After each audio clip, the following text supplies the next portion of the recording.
भारत के अब तक के 10 सबसे दबंग नेता। नंबर 10 पर आते हैं एल के आडवाणी जी। भारतीय राजनीति के असली नींव के पत्थर। एक ऐसी पार्टी जिसके पास कभी सिर्फ 2 सीट से हुआ करती थी, उसको देश की सत्ता के शिखर तक पहुंचाने का पूरा श्रेय आडवाणी जी को ही जाता है। 1990 की उनकी ऐतिहासिक रथ यात्रा ने देश की राजनीति की दिशा और दशा दोनों ऐसी बदली कि विरोधी देखते ही रह गए। आडवाणी जी का दांव ऐसी जगह बैठता था कि सामने वाली पार्टी का सारा पॉलिटिकल अरिथमेटिक ढेर हो जाता था। उनकी भाषण शैली में एक अलग ही कड़कपन और कठोरता थी। अपोजिशन जब तक उनके बनाए चक्रव्यूह को समझता, तब तक आडवाणी जी बाजी अपने नाम कह चुके होते थे। उनको राजनीति का ऐसा आयरन मैन माना गया जिनकी एक आवाज पर लाखों कार्यकर्ता सड़कों पर उतर आते थे। हालांकि राजनीति का खेल भी अजीब है। जिस कुर्सी के लिए उन्होंने पूरी जिंदगी तैयारी की, उस पर कोई और बैठ गया। लेकिन उनके दबंग रवैये और कड़क छवि को राजनीति में कोई नजरअंदाज नहीं कर सकता। लेकिन रुकिए, क्या आपको पता है कि नंबर 9 पर जो नेता हैं, उन्होंने आडवाणी जी की ही पॉलिटिकल पाठशाला से निकलकर पूरे देश के राजनीतिक ताना बाना को ही बदल कर रख दिया।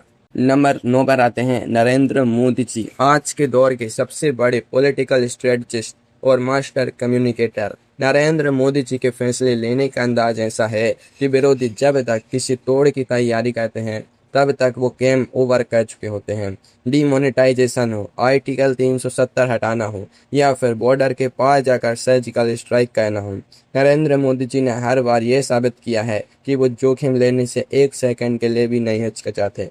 विरोधी कितने ही गठबंधन बना लें, वो एक अकेली रैली में पूरी हवा का रुख अपनी तरफ मोड़ देते हैं। उनका राजनीतिक रसूख ऐसा है कि सामने वाली पार्टी से उनके दे भाषणों के पोस्टमार्टम में ही उलझ कर रह जाती हैं और वो अगला बड़ा मास्टर स्ट्रोक खेल चुके होते हैं। सत्ता की चाबी को कैसे अपने पास टाइट रखना है, ये नरेंद्र मोदी जी से बेहतर फिलहाल कोई नहीं जानता। विरोधी चाहे जितना जोर लगा लें, नरेंद्र मोदी जी की मास अपील और इलेक्शन जीतने की मशीन वाली इमेज को तोड़ना फिलहाल उनके बस की बात नहीं लगती। पर ठहरिए, राजनीति में सिर्फ दिल्ली का ताज ही सब कुछ नहीं होता।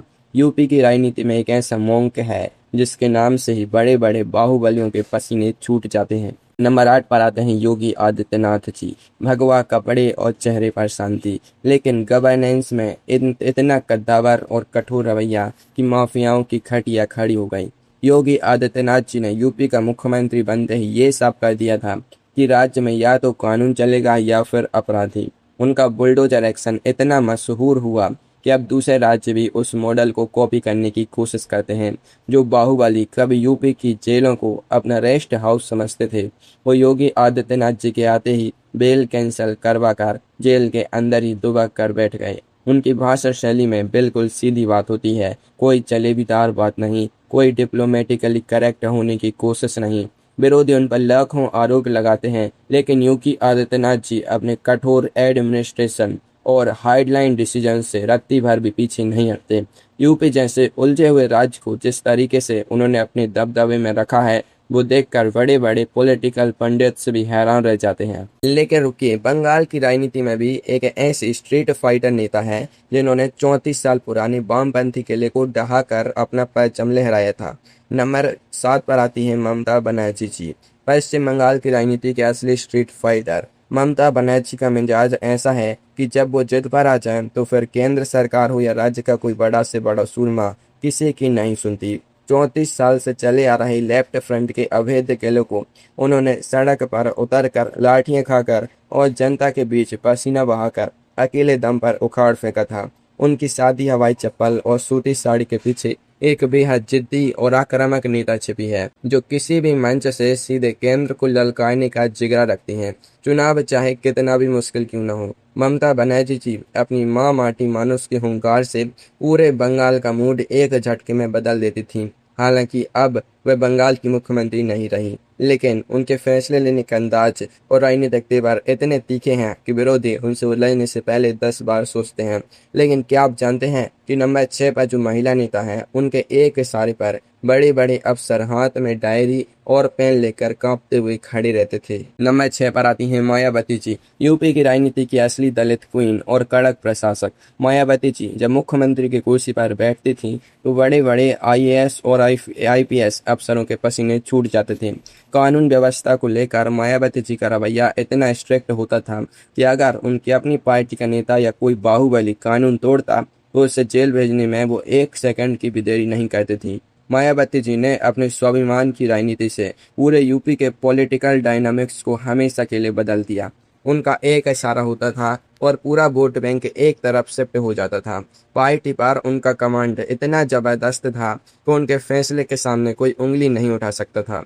विरोधी उन पर मूर्तियां बनाने और दौलत का आरोप लगाते रहे, लेकिन मायावती जी ने अपने प्रशासनिक दबदबे से ये साबित किया कि राज्य पर हुकूमत कैसे की जाती है। लेकिन अगर आपको लगता है कि सिर्फ उत्तर में ही ऐसे कड़क नेता हुए हैं, तो अभी आपने दक्षिण की उस अम्मा के बारे में नहीं सुना जिनके सामने पूरी सरकार नतमस्तक हो जाती थी। नंबर 5 पर आती हैं जयललिता जी, तमिलनाडु की राजनीति का सबसे शक्तिशाली और रथलेसली डेसिसिव नेता। एक ऐसी महिला जिन्होंने पुरुषों के वर्चस्व वाले साउथ इंडियन पॉलिटिक्स में आकर अपना ऐसा एक छत्र राज स्थापित किया कि लोग उन्हें देवी की तरह पूजने लगे। जयललिता जी का दबदबा ऐसा था कि बड़े से बड़े मंत्री और कद्दावर नेता उनके सामने जमीन पर झुककर प्रणाम करते थे। उनका प्रशासनिक रसूख इतना जबरदस्त था कि दिल्ली की केंद्रीय सरकार भी उनसे कोई पंगा लेने से पहले 100 बार सोचती थी। सिनेमा के पर्दे से निकलकर राजनीति की सबसे बड़ी खिलाड़ी बनना और विरोधियों के हर चक्रव्यूह को तोड़ना जयललिता जी के बाएं हाथ का खेल था। उनके खिलाफ कितने भी केस बने, जेल जाना पड़ा, लेकिन हर बार वो और ज्यादा ताकत के साथ वापस लौटी और चुनाव जीत कर दिखाया। उनकी कल्याणकारी योजनाएं और उनका ऑरा ऐसा था कि तमिलनाडु में उनके शब्द ही कानून हुआ करते थे। पर क्या आपको पता है कि बिहार में भी एक ऐसा नेता था जिसने आडवाणी जी का रथ रोककर पूरे देश की राजनीति को एक झटके में हिला कर रख दिया था। नंबर 4 पर आते हैं लालू प्रसाद यादव जी, बिहार की राजनीति के सबसे रॉ, देसी और फियरलेस खिलाड़ी। जब 1990 में आडवाणी जी की रथ यात्रा पूरे देश में तूफान मचा रही थी, तब लालू प्रसाद यादव जी ने बिना किसी डर के समस्तीपुर में आडवाणी जी को अरेस्ट करवाया और अपने तेवर साफ कर दिए। अपने खास देसी अंदाज, चुटकुलेबाजी और जमीन से जुड़ी भाषा में लालू प्रसाद यादव जी ने धुरंधर नेताओं की ऐसी क्लास ली कि विरोधी उनके सामने फीके पड़ गए। उन्होंने बिहार में सोशल जस्टिस के नाम पर ऐसी राजनीति की जिसके आगे बड़े बड़े सामंतवादी और बाहुबली ढेर हो गए। लोग उन्हें अक्सर हल्के में लेने की भूल करते थे, लेकिन उन्होंने बिहार पर 15 सालों तक राज किया और इंडियन रेलवेज को हजारों करोड़ों के प्रॉफिट मिलाकर हार्वर्ड तक को हैरान कर दिया। उन पर भ्रष्टाचार के तमाम आरोप लगे, जेल गए, लेकिन उनकी मास अपील और पॉलिटिकल ऑडेसिटी को कोई खत्म नहीं कर सका।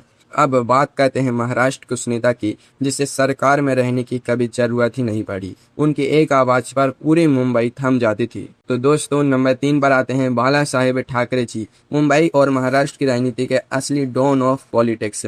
बाला साहेब ठाकरे जी ने जिंदगी में कभी कोई चुनाव नहीं लड़ा, कोई सरकारी पद नहीं लिया, लेकिन मातोश्री में बैठकर उन्होंने महाराष्ट्र के कई मुख्यमंत्रियों को अपनी उंगलियों पर नचाया है। उनकी कड़क भाषा, फियरलेस पर्सनैलिटी और मराठी मानुष के हक में दिया गया एक भाषण पूरे महाराष्ट्र में आग लगा देता था। बाला साहेब ठाकरे जी का दबदबा ऐसा था कि उनके एक कॉल पर देश की आर्थिक राजधानी मुंबई पूरी तरह बंद हो जाती थी। फिल्म इंडस्ट्री से लेकर कॉरपोरेट दुनिया के बड़े बड़े नाम उनके आगे हाथ जोड़कर खड़े होते थे। वो कभी डिप्लोमेटिकली करेक्ट नहीं बोले, जो दिल में आया वो पूरी निडरता के साथ पब्लिकली बोल दिया। उनकी इसी आई डोंट केयर एटीट्यूड और स्ट्रीट पावर की वजह से वो भारतीय राजनीति के सबसे बड़े और आकर्षक दबंग नेता बने। लेकिन क्या आप जानते हैं कि भारत के इतिहास में एक ऐसी महिला प्रधानमंत्री भी हुई हैं जिन्होंने अमेरिका जैसी सुपर पावर को भी आंख दिखाकर पाकिस्तान के 2 टुकड़े कर दिए थे। नंबर 2 पर आती हैं इंदिरा गांधी जी, भारत की असली आयरन लेडी और सबसे जिद्दी नेता।